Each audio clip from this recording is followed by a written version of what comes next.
my legs heavy, I don't get it. How come I haven't hit it already? Still working, I'm still learning, I'm still searching, finally earning something, finally turning something called a profit. If I hear you talking shit, don't get caught in it. I'll be popping off and hit your ass, dropping all your shit. Yeah, I promise this, I got promises, you ain't stopping this. Cross my shit, you'll be knocked unconscious, bitch. That's the consequence, I got this, I will not quit. Man, I'm on it, honest, I'm going quick, then I'm gone. It's just a matter of time before 9 to 5 rockin', and they watch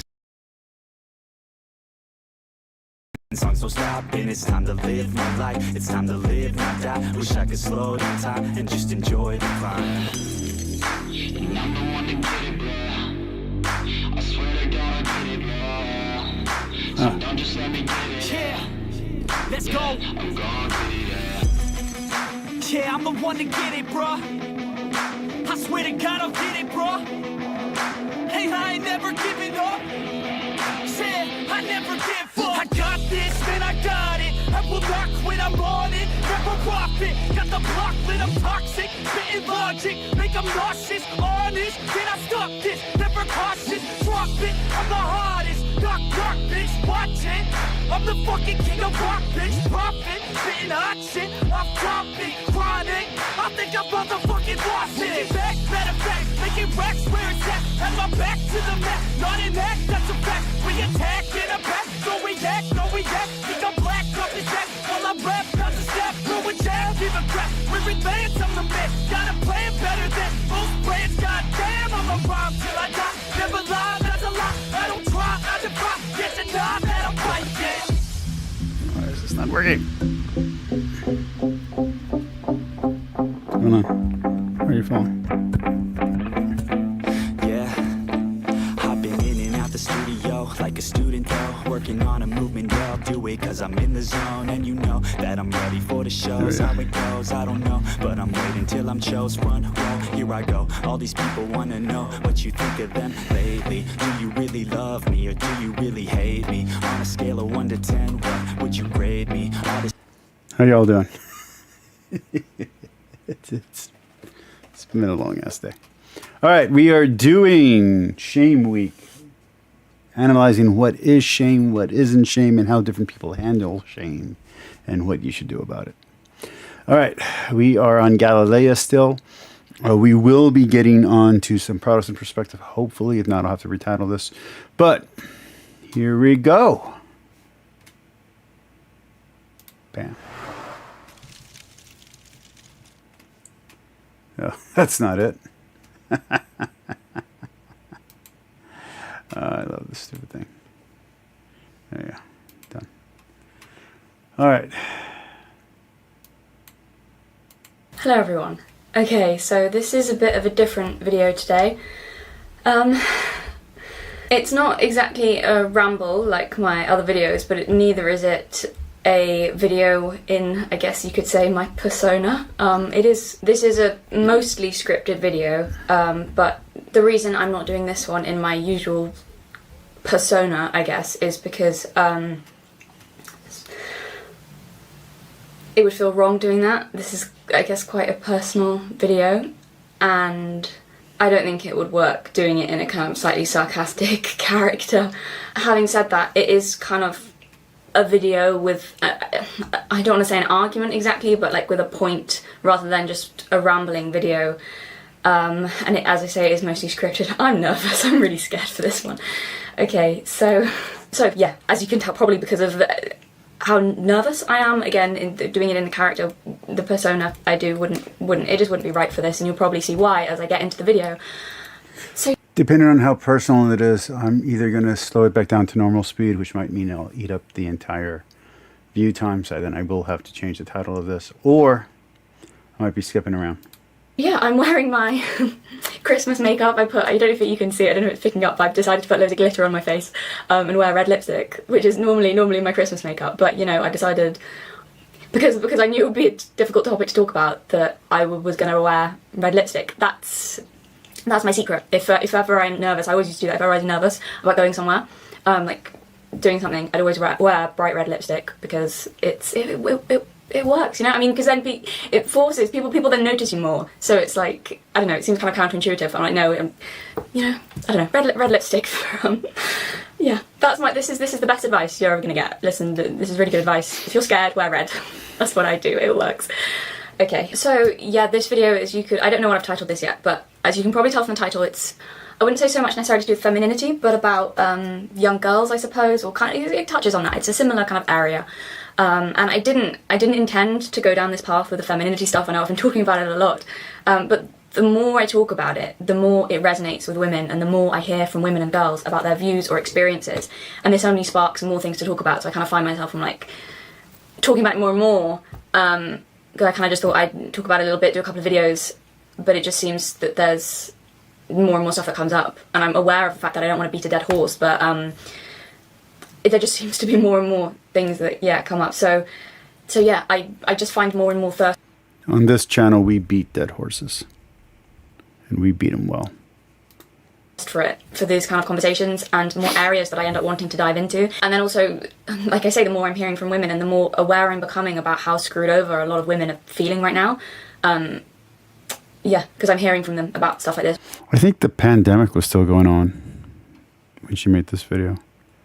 It's weird how much life has changed in 1 year. I wonder if people would, especially YouTubers, would still have reached the level of self-analyzation that they reached had the lockdown not forced people to concentrate on their own lives. All the time. So this video is based on a comment I got on my last video. I did a video asking for suggestions for Patreon content, which hopefully will be up soon. I was going to focus on that and start, figure out Patreon stuff, and then this kind of video idea just kind of came up. Same, I need to do Patreon stuff as well. And I thought I would do this first. I don't know, it just feels kind of relevant or important. So yeah, there were some great comments on that video from people, because I asked for suggestions for content Patreon, and a lot of people was really seemed to be wanting more of the femininity stuff, but especially people talking about stuff directed at young women or teenage girls. There are a few comments. There's not a lot I can comment on that, so we'll see where this video goes. That mention that, but this comment in particular stood out to me. I didn't expect to be this nervous starting. I didn't think I'd be nervous at all. I don't know. Oh my god, I hope I don't get emotional. This is going to be bad if I do. Okay, so this comment in particular stood out to me. I'll put it up on the screen as well. So, a topic you've discussed that is interesting to me is femininity. Women get all the awkward, stupid videos when we're growing up about our changing bodies, but I too recall not particularly enjoying it and finding between the ages of 12 to 15 that suddenly I wasn't as athletic, I couldn't do pull-ups anymore, and until I was about 14 I could crank them out like a machine. I had to wear uncomfortable clothing, and of course there was suddenly this messy and excruciating thing that happened every month that was going to continue happening for the next 40 years. You're right about, the videos. I think this fits into the shame of the body and shame of natural functions. I think I talked yesterday about, how as guys we get boners without being able to control it. It takes a long time till we're able to learn how to think about baseball, if you know what I mean. I'll try not to talk. I'll try and get through the comment without interjecting too much, but you're right about school just doing a really bad job of that. Do you know how we learn? How we did it in biology, how we learned about periods. It was, oh my god, awful. We had to work in pairs to go through this worksheet when we were about 13, and I was paired with a boy because my school was mostly boys, and he was such a little shit about it. Oh my god, just embarrassed me. He just, because teenage boys are awful, sorry, no offence. We went through this worksheet and he was there going, this happens in your body, this happens in your body. How about this? What's that like? What's that like in your body? How does that feel when that happens? I was like, I don't know, how would it feel if I punched you in the face, you twat? Oh, it just made it the most uncomfortable experience. Also swimming, okay, this is very random, but at my school we had to have swimming lessons with the boys, and it was the fucking worst. They were horrid. And they always tried to grab you onto the water, and it's just... And all the PE teachers as well were also male, and they would just shout from the side of the pool because I wasn't swimming fast enough. Oh, I'm sorry that the boys are lapping me. I'm sorry, am I not keeping up with them? Why are you surprised by this? And don't shout at me, it doesn't motivate me, you're a horrible shouty man. Yeah, I was used to sky swimming because it was so awful. Every week I told the nurse that I was on my period, and she always gave me a note saying that I was off. And one time, this is funny, one time one of the male teachers called me out on it and was like, you were off last week too, what's your reason? So I just made myself tear up and was like, personal reasons, sir. And I've never seen a grown man look so afraid. It was brilliant. Oh, he couldn't make eye contact with me after that, and he never questioned me again. Female privilege. don't feel too bad for him, he was a cunt. Okay, sorry, yes. The stupid videos do nothing to tell girls that it's alright to not enjoy this process. It's okay to feel conflicted about it, and that most women probably go through many of the emotions you've described while it's happening. It sucked. I hated it. Given the option at the time, of course I wouldn't have wanted it to happen. So this might make people uncomfortable, but I think I'm going to talk about it anyway, I don't care, because it is actually relevant for what I'm going to talk about later. Yeah, you're right. It is my own personal experience of what you're talking about, and I'm going to talk about it. So this was fun. I used to get such bad period pain that I couldn't do much more. If you're wondering how this video is on this channel, I just simply typed in shame, and then I picked creators that I enjoy listening to, and I think 4 of the videos are from her, and then the rest of the videos are from other people. But yeah, that's how this came up. I just typed in shame after the interview with Cade, and hi, and yeah, so we had like 4 or 5 videos pop up from Authentic Observer. So there you go. Or then writhe around on the floor. Felt like someone was stabbing my intestines and like twisting the knife around slowly. Waves of pain lasting several hours, with maybe like an hour of relief in between, where the pain would dull to just feeling like. So yeah, and on top of all that, my emotions were obviously all over the place. I cried a lot because it was just... You know, that's something to talk about from the male perspective, is how crying is shameful in the man world, in the male world. And I don't think it should be. I remember when I was in ROTC, the Sergeant Major had a flashback and he got emotional. And everyone... said to leave and not talk about it. And I was like, why? This made him human. This made him more likable and more, I don't want to say believable, but as in what the advice he was giving you made more sense and had more context. So, hey, Muslim man. We're currently talking about female periods. So I don't know if this is going to be the episode you're going to enjoy the most. Don't know what was going on, and it was also just horrendously embarrassing as well. And during all that, so this is what I talk about when people don't really understand that, like, how uncomfortable it can be getting attention from men. During that time, I'm starting to get attention from men, and that was the last thing in the world that I wanted. I just wanted to be invisible and totally disconnected from my physical body. I hated having a physical body. I wanted to go back to being a child again, where I didn't feel like I was broken and messed up and in pain. So my experience from 12 to, let's say 11, from 11 to 13, let's say even 14, because I didn't really get my muscles until 14.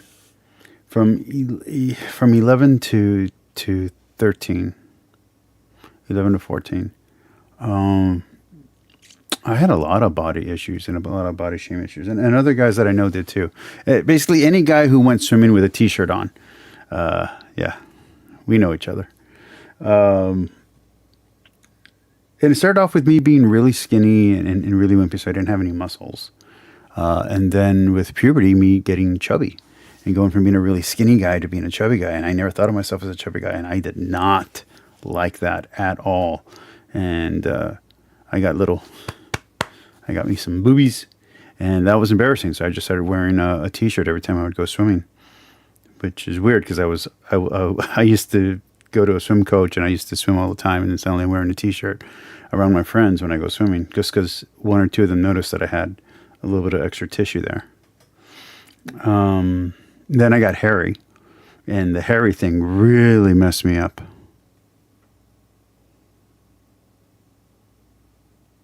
So the getting hairy meant that I would only wear long pants, and I would wear boots, and I just cover up everything. And I remember one time after football practice, they were going around asking people if they had hair on their balls, and I didn't know the right answer, so I said no, because I was so fucking hairy that I was just like, I'm going to say no just in case it's a trick, and then they got me the other way. So it didn't help. Trying to be clever didn't help me at all. So, yeah. And then for some reason, desired on top of all that. It disgusted me. It disgusted me. I felt like the desire was almost causing all of that. That I was wanted because of this thing that I hated and was terrified of. That's probably partly why I couldn't stand being touched after puberty. I don't know. Because my experience of that was particularly traumatic. Like I said, I thought I was miscarrying. So I didn't want men's desire or attention. I didn't want their desire or attention. They didn't want me. They wanted this thing that was happening to me that I hated and that was shameful to me. That's the best way I can think of to describe how I'm feeling in hindsight and why. And I don't want to make it sound like, oh, guys have it, like we have it bad too. We did not, even among the most feminist friends, women were prizes, women were trophies. It was the beautiful girlfriend. It was rare to have a female in the group that we thought of as female. If you were a female in our group, you were just one of the guys, and we were gross and disgusting, just like we were with each other. And a female outside of our group was, a goal. It wasn't so much a person. And we're teenagers, so like none of it's not like the girls are treating the guys any better. Everyone's treating everybody shitty. So I mean, it was rough. It's rough as a guy trying to figure out how to be a guy, how to be a man, and it was rough for all of our girlfriends having to put up with us, and they all deserve medals for putting up with the shittiness of dating teenage boys, because we were not cool in any kind of way.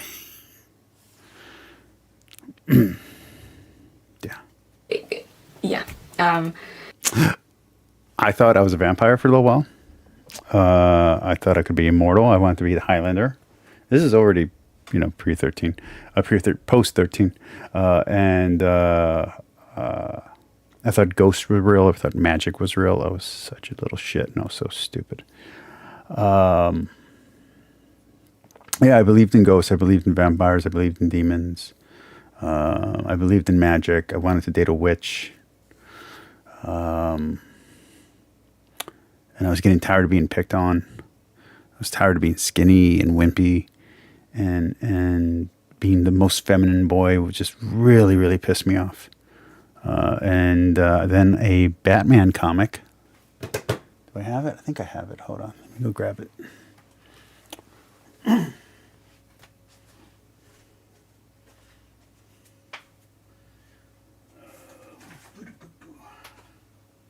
Let's see. Where are you?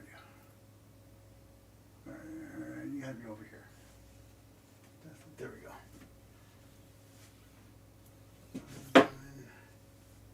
This does a demon, right? Yeah.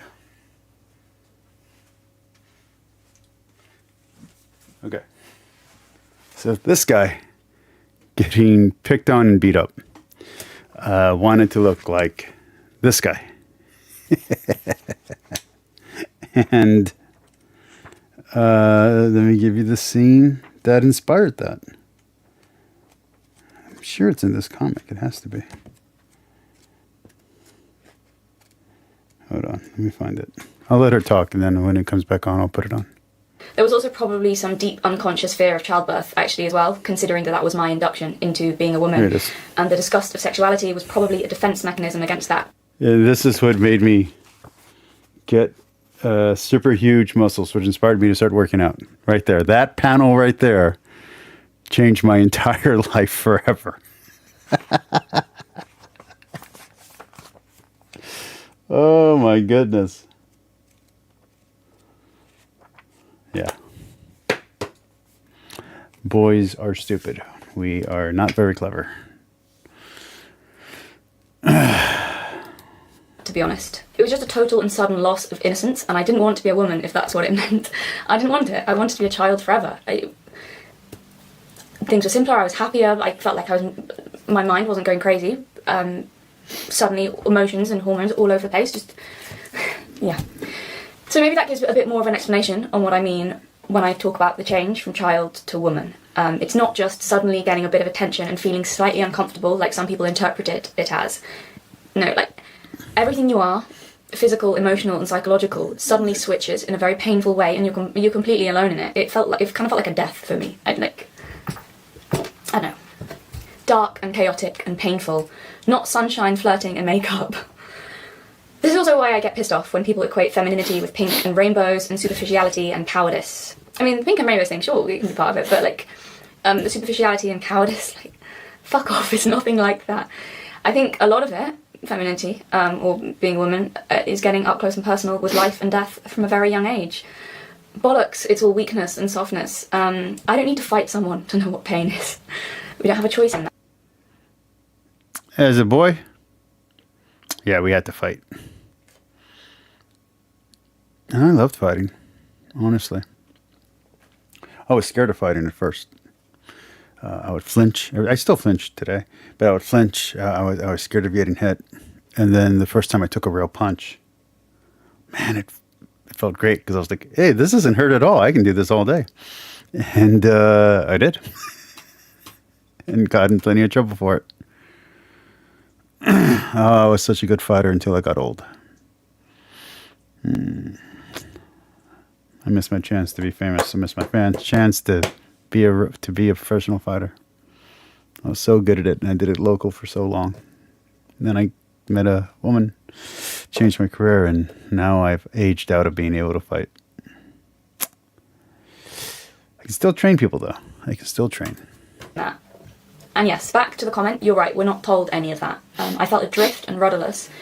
We just get the clinical biological explanation. What fucking use was that to me as a teenage girl? I didn't need to hear that. That meant nothing to me. I needed some kind of psychological or spiritual explanation about how to cope. I already knew. And on the guy side, I think we need guidance. I really do. An older teenager, an adult, someone who's a decent human being needs to come in and tell a guy how to treat a woman, how to treat friends, how to be honorable, how to handle your pride and your anger. These are real problems among men, among young men. And I was a complete monster and an asshole until I learned how to be a man. Yeah. Knew that I bled once a month. Well, more in my case, but I knew that. Why are you telling me something I can very easily work out for myself? How useless are you? How about, mentioned in one of my last videos, and the thing about men or boys not really knowing how to interact with us and having wildly distorted expectations about what we want. Men or stuff that's been playing on. Thank you for that comment. That was really, really good comment. So the comment also, it echoed a lot of stuff that's been playing on my mind a lot recently. It reminded me, okay, here we go. It reminded me of this experience I had as a teenager that I mentioned in one of my last videos.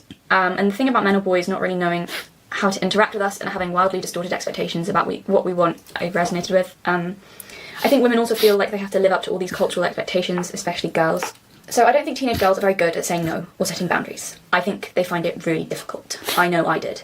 I say that in kind of a weird contradiction. I've never...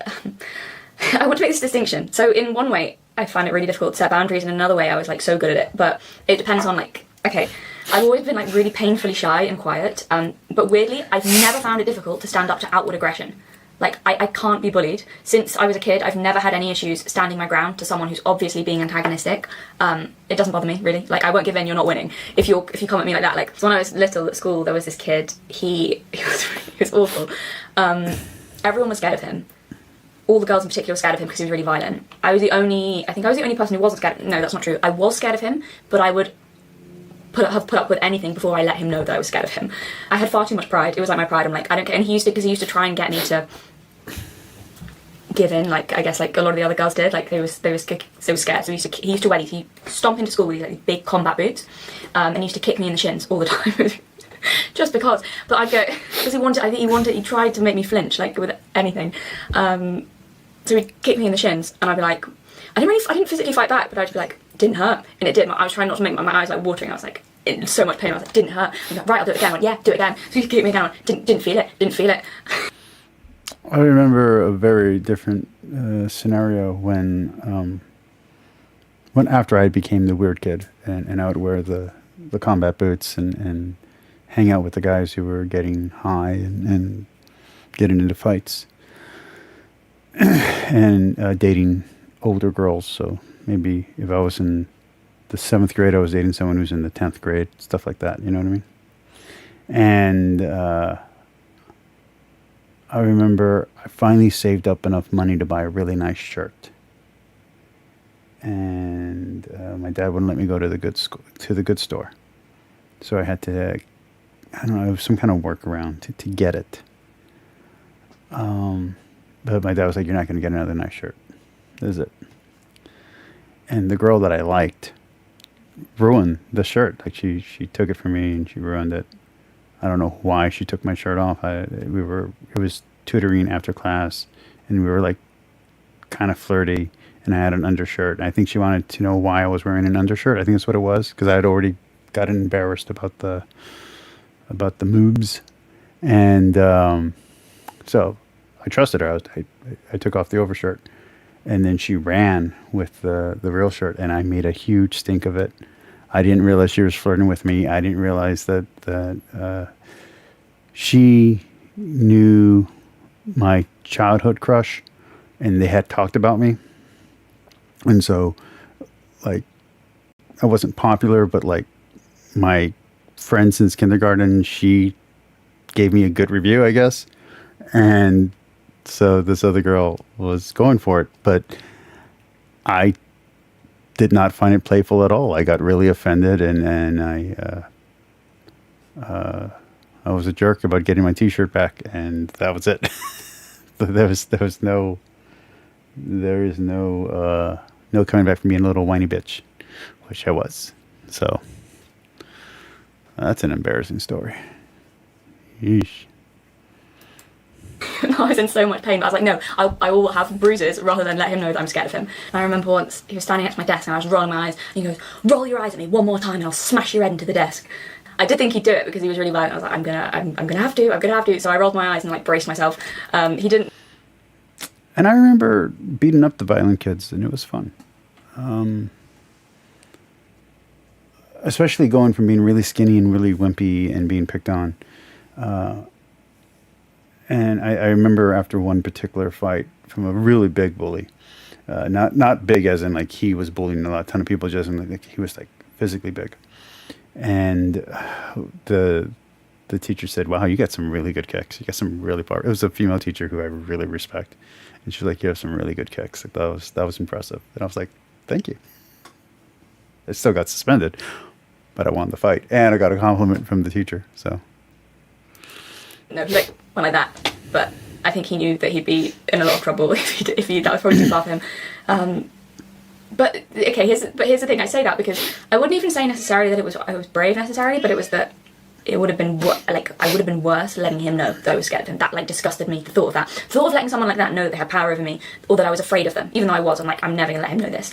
Like, oh, that thought has always disgusted me from being the littlest kid. Like I'd have felt like a worm or something. Like the thought of it sickened me. Like I was like, I'm not making myself beneath someone like that. I'd never give them the satisfaction.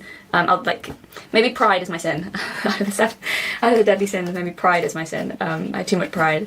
So this was fine for me. Like I've never been a pushover in that regard. Obvious aggression doesn't bother me, not scared of it.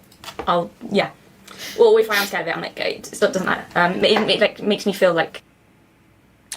And on that note, that always scares me about my wife. My wife is very not scared of the physical. She'll put herself out there thinking that her femininity is her shield, and I explain to her all the time that it is not. I remember, I think we were still dating, and she wanted to wrestle with me, and I said, "Honey, I was at the time I was a personal trainer. I was like, honey, I do this professionally. I don't think this is a good idea." And she's like, "No, it'll be fun, And we were wrestling, maybe for a good 10 minutes. And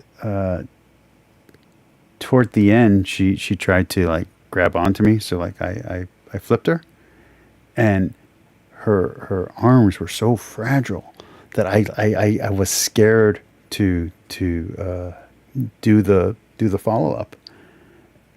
And she's like, no, I'm fine. And I'm like, honey, I just heard your bones pop. I felt the bones. We can't play like this. Like, I appreciate that you want to play like this with me, but you're not strong enough. You know, my wife's a beanpole, man. She's skinny. But she's very brave. She's much braver than her physical strength. And I've seen her use her femininity as a shield, and I always tell her, like, that's so dangerous, because once you get to a guy who doesn't respect your femininity and doesn't respect your strength or your weakness or whatever you want to call it, it can get really ugly. Sorry, a little emotional there because I'm talking about my wife in a bad situation, and I don't want her to be in a bad situation. But yeah, so yeah, I appreciate Galatea's bravery here, but I think it might be misplaced. Yeah, it would be harder to not stand up to it for me than otherwise. But like I'm a strong guy, and I've gotten the shit beaten out of me a few times, and I've lost a few fights. So I don't think this is a smart move. here's why my boundaries weren't good. If someone was being nice to me, oh my goodness.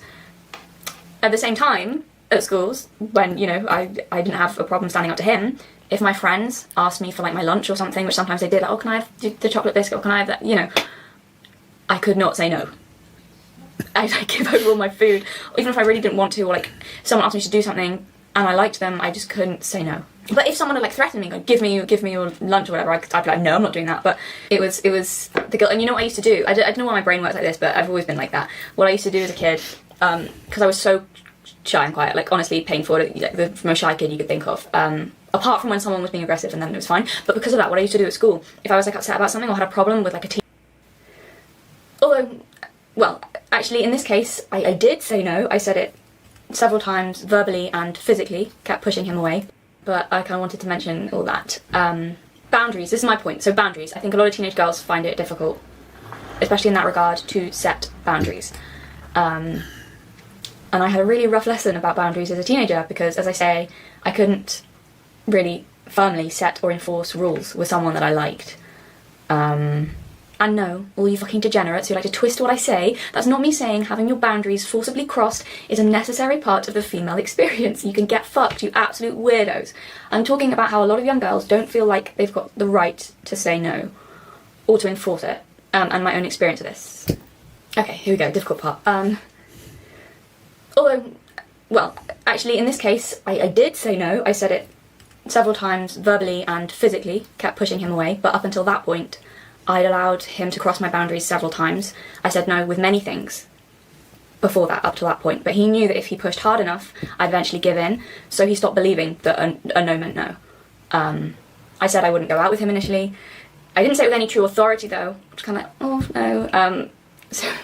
So he pushed and I gave in. And this kept happening and happening with minor stuff for weeks until we finally got to a boundary that I wasn't willing to cross. And of course he didn't believe me. I suppose, why would he? So he pushed and did it anyway, and that turned out to be a step too far.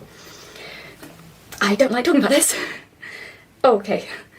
But even then, after the shock of... Violation is a very harsh word. I can't think of another one to use though. So I don't want to discuss specifics in any depth. Let's be vague. I'm very uncomfortable. Use humour to... So I think I guess this is why shame came up when I did the search. I think this is a perfect example of shame, of, you know, there are moments during my experience with bullying that I am proud of. When I was spit on by the whole football team, and I didn't fight back because I said I wouldn't, because I said I wouldn't get kicked out of school again. And they were trying to antagonize me to fight one more time because they were humiliated because I beat them up, the whole front line. And so they wanted me to fight, and I told my dad and I told myself that I wouldn't. My uncle, who taught me how to fight, was then very mad at me because he's like, there's a line where you do have to fight back, where it's about honor. It's no longer about the consequences. I hadn't learned that lesson yet. But I'm very proud that I stood my ground and did nonviolence. And there's another time when I was older, when I did a year of nonviolence after being a semi-pro fighter and wanting to keep a balance. And someone tried to start a fight with me, and they punched me, they hit me, and I'm already adult, I'm already a fighter. And I'm refusing to fight back, and they just can't get me to fight back. And then finally, toward the end, I don't know, they said something, they threatened someone, and that pissed me off. And I picked them up off the ground, and they said, finally, and I put them back on the ground, and I said, no, you're not going to get what you want. And they backed off. And they said some more threats, but I was like, I don't care. I'm not scared of you. I'm not fighting you because I don't want to fight, not because I think you're tough, because I don't. I had a busted open lip from that one. And then I still fought the next weekend or the week after that with a friend. We had a little tournament thing, and oh, I love fighting that guy. I love fighting David. Anyway, but there are other times when it was humiliating.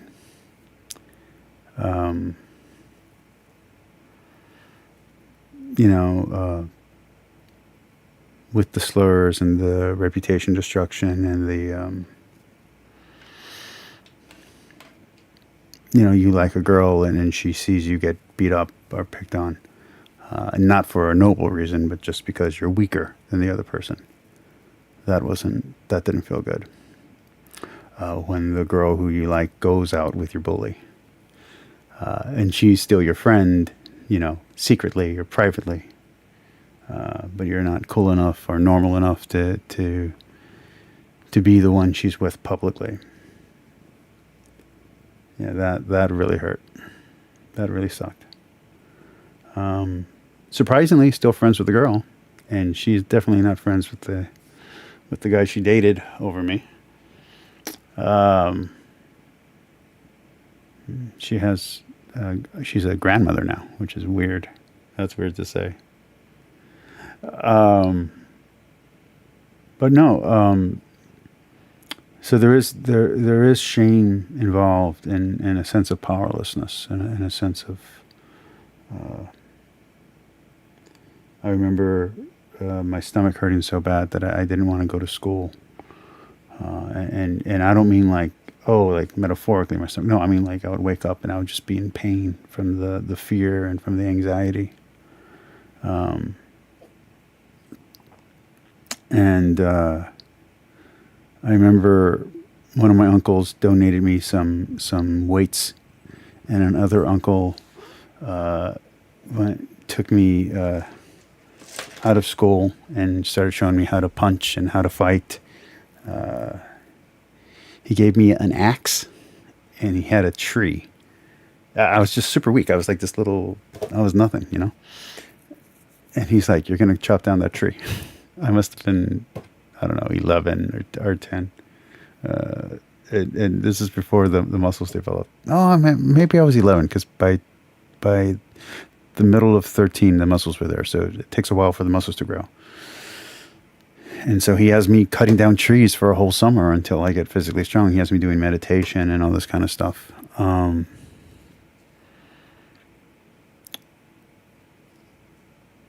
When the shame is conquered, it's interesting because it no longer plays a factor. Whenever you become weak again or something tears you down, maybe it comes back a little bit, but you're now noticing habits in what you do. But I don't spend my time thinking about my bullies, especially because I beat them up eventually. And even the ones that I didn't beat up because my life moved on, they're not really relevant. The strength that I gained and the confidence that I gained from doing martial arts, from weightlifting, from going to tournaments, from beating up other people's bullies and helping people who were in trouble, all that became way more important than the Victors or Nelsons of the world. So, yeah, that's interesting. Ask how much I hate talking about this. Quick, someone make a joke. I didn't think I'd be this uncomfortable. Your shit is your shit, and only you know all the ins and outs of it. I'm not commenting on your situation, okay? For me, and I spent a hell of a lot of time thinking about it, so I'm fairly sure I know what I'm talking about, my actions helped lead up to what happened. One last time, acknowledging that doesn't mean I'm blaming myself. It just means I'm not a powerless agent at the whims of life. If I had started saying no to him... And I'm not going to speak too much on that, but I will say that in my own personal journey, when I stopped viewing myself as a victim and looking at the weird shit that I was doing or saying as antagonizing the people who were assholes.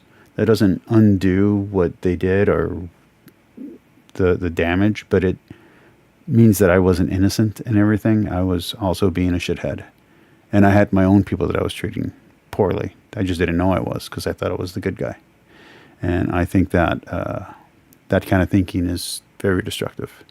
So I thank Jordan Peterson a lot because reading his stuff really helped. But, I maybe, by the time I was 25, I had dealt with all of this kind of stuff internally. Through reading the Tao Te Ching, through reading the Book of Five Rings, through reading the Book of Tea, and it really helped. The Tao Te Ching and the Book of Five Rings and the Art of War changed my life, and obviously Batman and Wolverine changed my life, but in a very real way.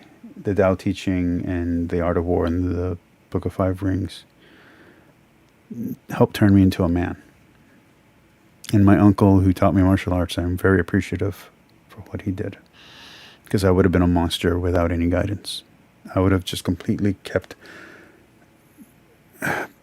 being the victim until I became the monster, until I looked into the abyss for so long that I became exactly what the monster that they were trying to turn me into, that they feared that I was, and overcoming that, not being the monster that they think you are, and holding my ground really, really changed things.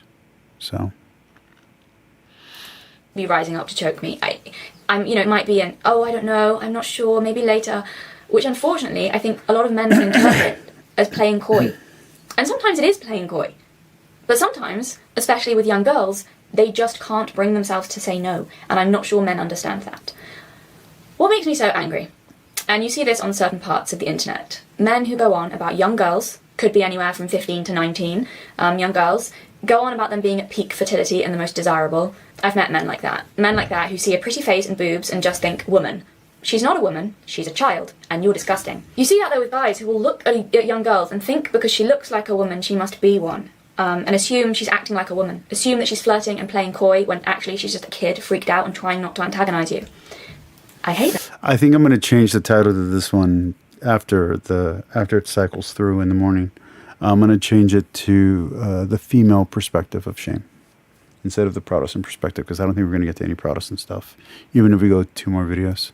Yeah, I've come across that. Men who project this image of a worldly, knowing woman onto a child and think that because she's pretty... Okay, she's kind of moved on from the shame stuff. Let me see if there's something else here, and if not, we'll move on to the next video. And I just thought, oh my god, I'm not crazy.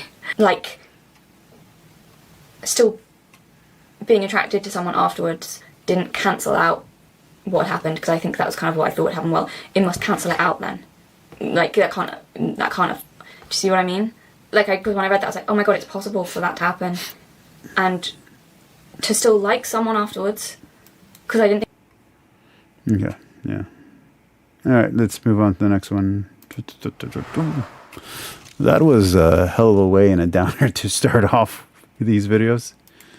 If you're wondering why I look flushed, I just did 12 rounds. I did 6 rounds of boxing and then 6 rounds of capoeira. And I haven't done that in a very long time, so I got a lot of blood coming to my face, which is good because it'll kill off all this stupid yeast stuff that grows on my face. Oh, the dandruff and the yeast was another thing that was just horrifying when I was a teenager. Okay. I'm going to skip the next Galileo one, just because I kind of feel like that one right there kind of covered it. We're going to go to shame culture, and if this one doesn't take too long, we'll also do overcoming guilt and shame.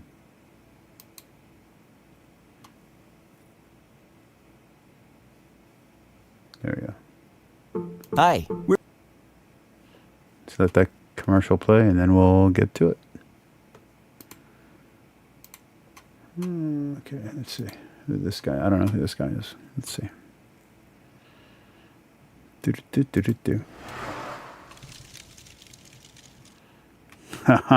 at that old stuff. Oh, it's probably an ancient video.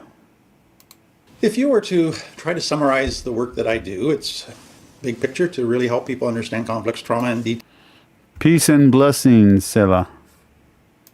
detail, where it comes from, how it affects their life. But a key component in understanding that is to understand the shame piece. And that's If you're wondering what you missed, we covered feminine shame after facing abuse and other things I can't say on YouTube without getting demonetized or my video suppressed. been a big part of what my work has been about, is helping people understand that the major issue coming out of complex trauma is it shapes our identity negatively, and we call that shame, and that affects every aspect of life. And one of the things that we realize is that complex trauma mainly takes place within the family, but it's also influenced by the culture. The culture. You know, I didn't really experience too much shame in my family. There's one incident where I did, but it, compared to the heaviness that we just talked about, it doesn't compare. The same girl who chose one of my bullies instead of me, because she would flirt with me behind the scenes, but not in public, because I wasn't cool. Her sister, on the other hand, did like me in public. And I was very angry at the one that I'm still friends with. And she went for one of my bullies, so I, flirted with her sister. And then we were doing some kind of family event thing, and we were dancing together. And it was a dance that I had just learned. I was doing some like break dancing and other kind of stuff like that. And so I used the dance move that I had learned, and my father and her mother shamed me for the dance move as being unchristian-like. And I never danced again, ever. I did do some quinceañeras where I did some formal dancing. But just dancing on a dance floor, dancing to the rhythm, I never did it again. I was so shamed and so embarrassed. I think what I did that was so wrong is I took off my tie, and because the other girl was like kind of, she was doing like a little dance, and so I put the tie, like, I did that thing, and I guess we were about to kiss, and my dad and her mom got pissed off. Surprisingly, the girl that I liked didn't get pissed off about it.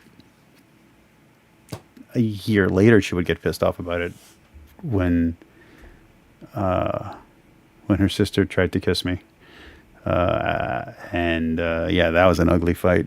That wasn't cute. I got so yelled at by her. But from the dance thing, no, nothing. She didn't even care. She didn't even like wince.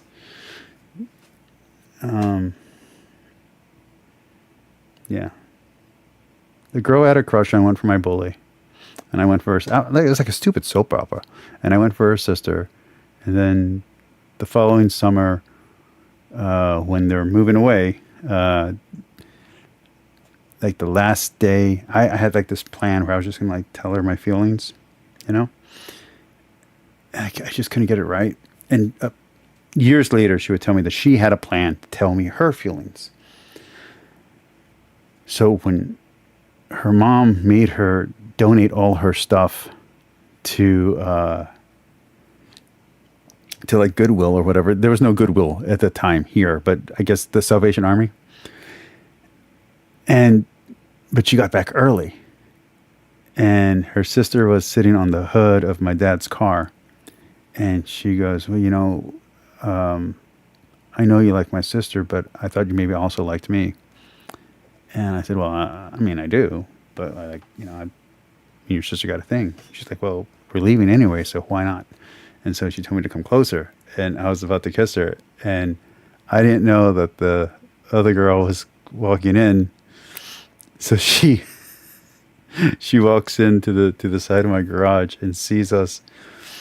Now, I don't know if I would have. I don't know if I was mature enough at 13 to have said no to the sister. But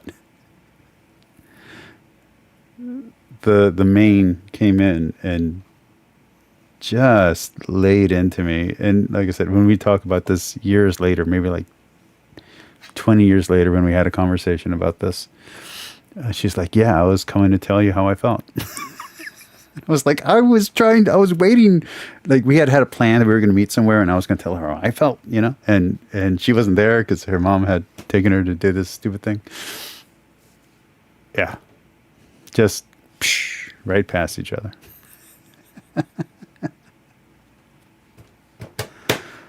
Oh, crap. All because I wore black, had dandruff, and was really into vampires and witches. The beautiful girl couldn't date me in public. That's fine. It's fine. It's fine. It's fine. Let's ignore my childhood trauma and let's just move on. Can create complex trauma as well. And so what I want to do this evening is to look at shame cultures. Now, a lot of people are going to get nervous and think I'm just going to blast other cultures. So let me begin by really saying this, that over the last 30 years, I have spent much of my time deconstructing Western culture and pointing out what is unhealthy in Western culture. And so by me pointing out what is unhealthy in other cultures, it's not me saying Western culture is perfect, other cultures are unhealthy. This is me saying if we're going to get healthy as people, we have to deconstruct our culture. And so I've deconstructed Western particular culture. Having said all of that, so there are certain cultures in the world that are known as shame cultures, but... They say shame cultures, but I think they're called honor cultures. In Western culture, there is a shame culture element. And both my wife and I grew up with lots of typical Western culture things, but coming to realize there was a shame culture piece that we also had to deal with. And so to talk about shame cultures is to really talk about a spectrum. There's the extreme shame cultures, but almost every culture has some element of shame culture characteristics. And so it's really to help you begin to understand what those look like, how they affect you, so that you can get healthy. Another important piece, I think, to understand this is that when you look at complex trauma families that are kind of in the extreme end of creating complex trauma, those are basically miniature shame cultures. Within that home is a shame culture. And so what we're talking... Jim, I have no idea what you mean by flat earth. If you want to explain that comment, I'll gladly respond to it. Oh, the earth is flat.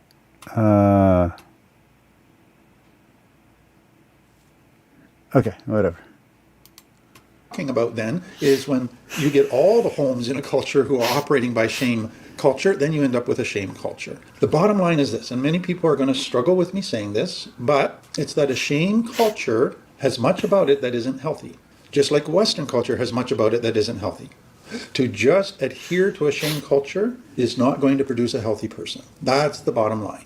And I would say the same about the West. To adhere to a Western style of thinking will not produce healthy. So again, this is not slamming cultures. This is just deconstructing cultures and honestly seeing what is not healthy. And shame cultures ultimately prevent true happiness. It's important to say...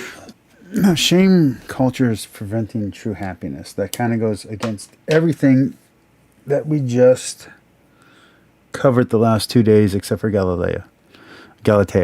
Sorry. I keep on saying Galilee. Galatea. I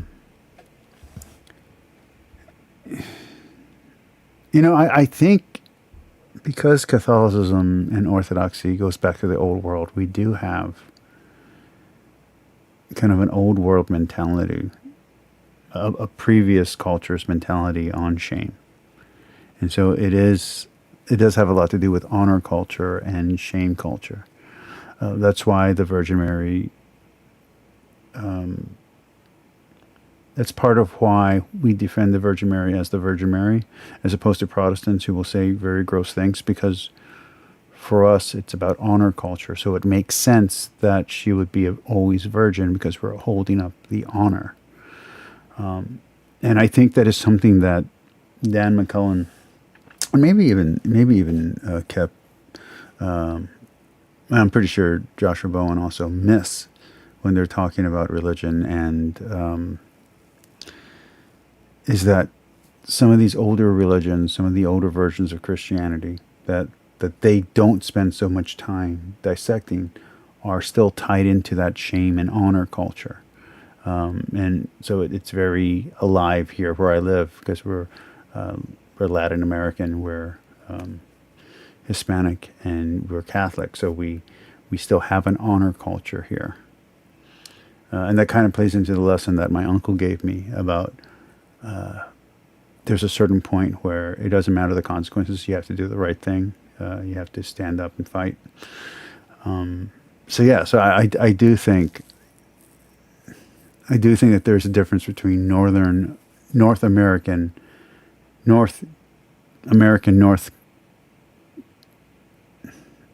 culture and South American culture. Not South like South America, but Southern United States culture and Northern United States culture. I think there is a difference there.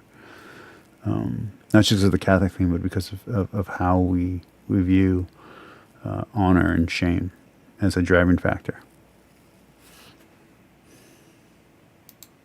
To balance that many within shame cultures have wonderful intentions for their children. They want to create honorable citizens. They want to keep their children on the straight and narrow so that they don't get off into terrible lifestyles. That's not the issue. It's not their intention. The issue is the tools they're using to try to achieve that intention. Those are the shame culture tools, and what I want people to see is that those tools ultimately backfire. They do not produce the entire desired intent. Having said that, let me just kind of give you a big picture, then we're going to slowly work into understanding this topic. And I really hope it just sheds a whole lot of light either on your culture or your upbringing and gives you a deeper understanding of both complex trauma and shame. So a shame-based family, we'll start with that. It begins with a person in authority who has lots of shame. And now they use their authority not to do what's best for the children, not to do what's best for the family, but to do really two things. Number one, to make themselves look good and to get what they want. I think this guy's right on. I think what he just said is completely correct because that was the situation between me and my dad and why me and my dad don't get along to this day. Yeah, I think that's very spot on.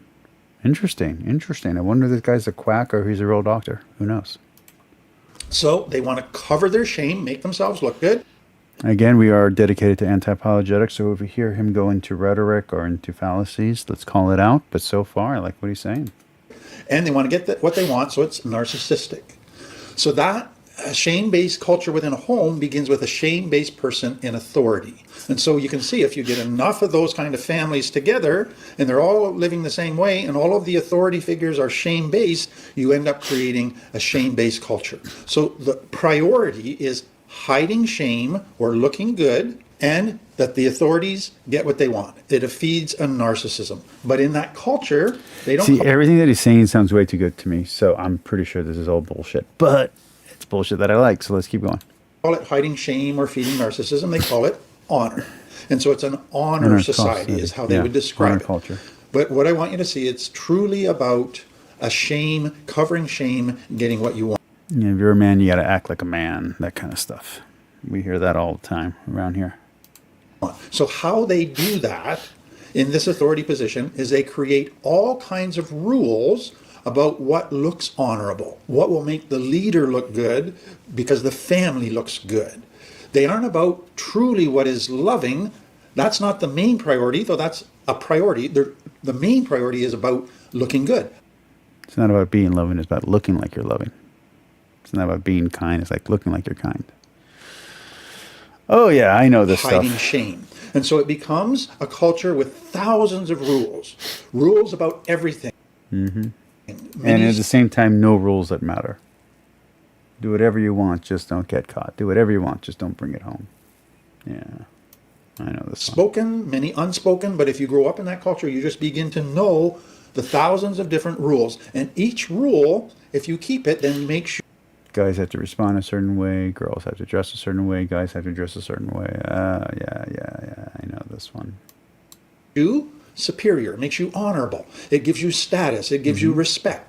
And so keeping these thousands of rules is what it's all about. Where I live, and when you're successful, you have to get a Chino chain, you have to get a Rolex watch.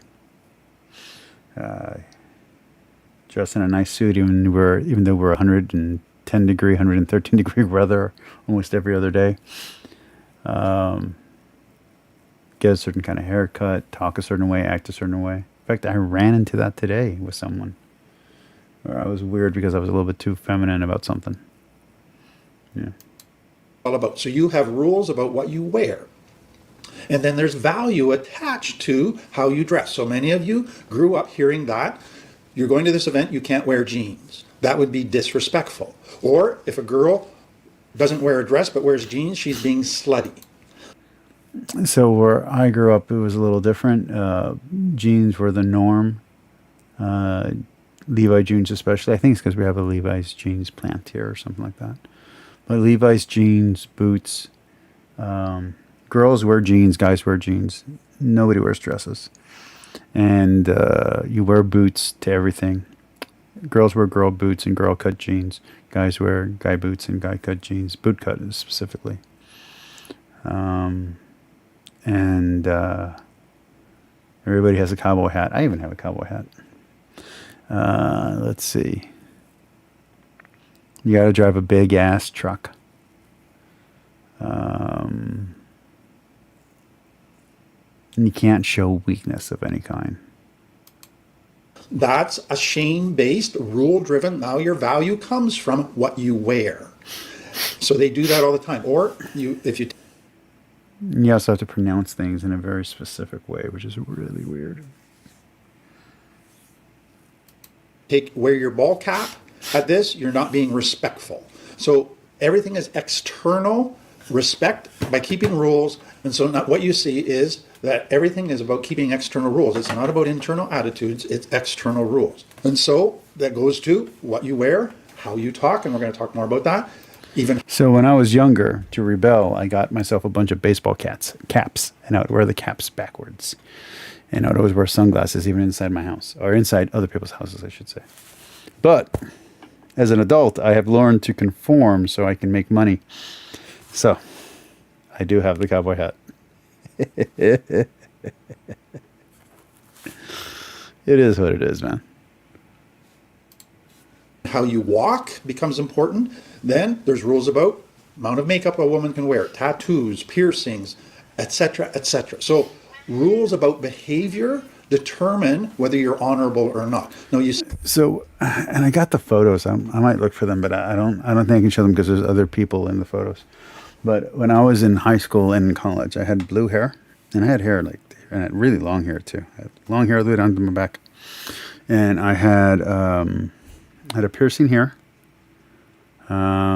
And I had, I was always clean shaven, and I would wear mascara and black nail polish and black lipstick or blue lipstick. I tried white lipstick once, but it didn't really work. And I just dressed in all black all the time.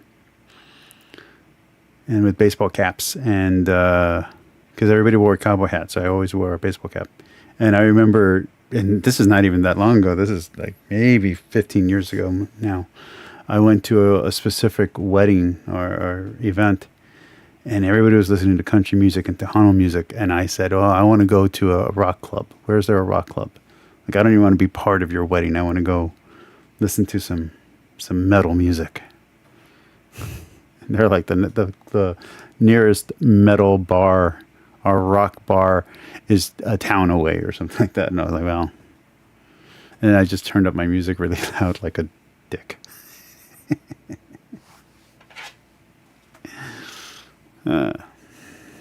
Texas.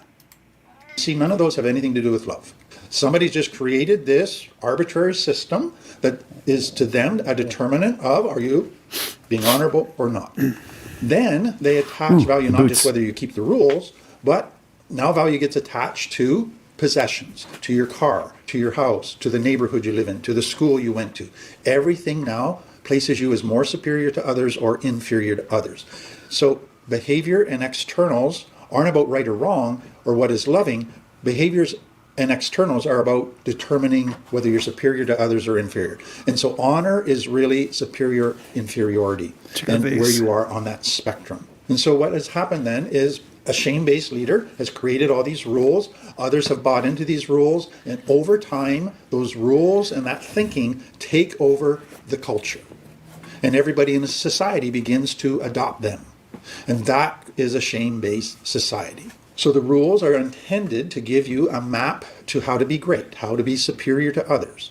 But what I hope you see is that all of life now has become a competition. It's about proving you're better than somebody else. You're superior. In other words, it's all about compensating for shame, hiding shame. That is the bottom line basis of all of that. Now, again, having said that, that's their main priority, to hide shame. That doesn't mean they don't have other priorities. They still want to be loving. And they can act very loving to their children, but they need their children to keep the rules so that they look good. And so Is it shitty? Sure. Is it backwards? Yes. But I love living in the South, and I love living in Texas. I love being a Texan. Yeah. I mean, I love America. I have American flags on all my vehicles. But it would be Texan, America, and then Mexican, and then Spaniard, and then whatever other identities I have. But yeah, Texans way up there. Like I love being a Texan. But I hated it as a teenager. I wanted to be in New York or in LA. No, never New York. I'm sorry. I wanted to be in LA. I really wanted to live in LA when I was a teenager. For a little bit San Francisco, but I really wanted to live in LA. And I remember hearing about Austin and Dallas and what Austin and Dallas was like. And then I went there and I'm like, oh, it's just more Texas. Oh, I remember being in Victoria in a Mustang and just driving down these dirt roads and riding with family and extended family. Ooh. And just being gothy and metal. Okay. Because of the type of channel that we have, I'm going to kind of cover up a little bit of this character. But just check that out. Like that's what I have is one of my bookends. And I got a bunch of Dawn. I don't know if you guys know who Dawn is. Do you guys know who Dawn is? It's one of my favorite comic books of all time. Dawn. I have like 2 or 3 of hers.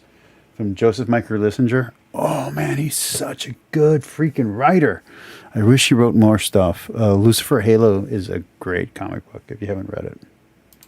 So how do they enforce that? They now use fear as the main way of controlling and motivating. All of a sudden then, love is no longer unconditional. Love is now conditional. I will love you if you keep the rules, if you submit, if you conform. But if you break the rules, if you don't make me look good, then I will shun you. So love. Oh, that was so horrible when I was a teenager dealing with that. This guy's pulling. Galileo's story kind of pulled me back a little bit. This guy's pulling me right back to when I was powerless, and my dad and everyone was very about honor and about looking good and perception versus, and who cares about reality? The perception is you have to be successful. The perception is you have to be smart. The perception is you're a good person. You can be shitty as hell, but you got to look like you're a good person. Oh, I hated that. Love now is still a desire, but it is now conditional on whether or not you meet the greater priority of making me look good, of being honorable. These families also still desire connection and closeness within their families, but there's still that higher priority of hiding their shame, of getting what they want. And so, at some point, it will get in the way of true, meaningful, healthy connection. And so they have all the right other priorities. The problem is they get distorted by this higher priority of hiding shame. And everything now is subjected to that priority, and it distorts it. And that is what happens in shame culture. So shame cultures practice many good virtues, but what you begin to see is they are getting distorted. They're doing them for the wrong reasons. I want you to be a good kid, not... You know what? That's what I'm going to retitle this episode is Shame, the Female and Family Perspective. That's what it's going to be named. That's what I'm going to retitle this one. Because it's good for you, but because it makes me look good. It makes us look good. So they are nice to other people. Why? So others will respect them. So they're giving in order to get. All of their kind acts, all of their wonderful things that they do, all have a hidden self-serving agenda to make me look good. And so again, everything starts to get distorted. Every good virtue, kindness to others, all has hidden agendas, self-serving agendas. They are getting distorted. It's important to see, I think, that when you look at shame cultures, there's a spectrum. So the longer a shame culture exists, usually it progresses more and more towards narcissistic stuff because it actually feeds shame. It's trying to solve shame, but it's actually feeding shame. And so it just gets more and more extreme. And so as... You know what? I think this is a good one to start off on tomorrow because Galileus was so extreme. I am going to call it a night. And tomorrow we will do... tomorrow we will do an open room. We'll start off with this one and then we'll go into the TEDx videos, okay? Peace, like, and subscribe. Everyone have a good night. Let's play some outro music. This social media has got me going crazy lately. Everything's inflated, mainly everyone's invaded. Privacy is naked, man, I really hate it. God, I really hate it. I just wanna make it through all this fake shit. Living in the real life, living for some real times. Talk about the real climb, passionate in real rhymes. Steal time back from my 9 to 5, taking back my fucking life. I just wanna feel alive. And I'm the one to get it, bro. I swear to God, I get it, bro. So don't just let me get it. Yeah, let's go. I'm gonna get it, yeah. Yeah, I'm the one to get it, bro. I swear to God, I'll get it, bro. Hey, I ain't never giving up. Yeah, I never give up. Fake it till I make it. Motherfucking take it back from these haters. Playing tracks for the traitors. Got the passion in depths when it happens. Factions take actions, drafting their captains. It's happening. I'm raising my status, facing the madness. I'm out gaining traction, avoid the distractions. I'm snapping, no captions, attracting reactions, adapting, attacking, commanding the masses. I'm practicing habits. I don't fucking ask bitch. I just fucking grab it. I am never static, massively active, expanding, backslid, planning to have it. So I will go capture it and I'ma stay after it. I'm gonna fucking master it. Put them on blast it. They will never last it. Don't be so dramatic.